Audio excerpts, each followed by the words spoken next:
એકમાત્ર હાફેશ્વર ને આપણે શ્રેષ્ઠ સાંસ્કૃતિક ધરોહરની સ્પર્ધામાં પ્રથમ નંબર પ્રાપ્ત કર્યો છે.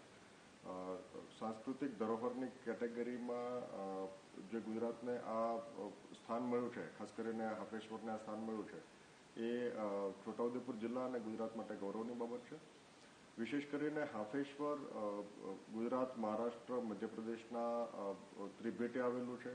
અરવલ્લી, વિંધ્યાચલ અને સાતપુડા ગિરિમાળાઓની વચ્ચે આ ગામ આવેલું છે. આ ગામને વિશેષ કરીને અલગ અલગ યોજનાઓ અંતર્ગત આપણે ડેવલપ કરવાનો એક વિશેષ પ્રયત્ન હાથ ધરી રહ્યા છીએ. આ ઓળખની સાથે એક અલગ પ્રકારની સંભાવનાઓ એમના માટે ઊભી થઈ રહી છે. આપણે ત્યાંના રસ્તાના વાઇડનિંગ માટેની પ્રપોઝલ કરી છે.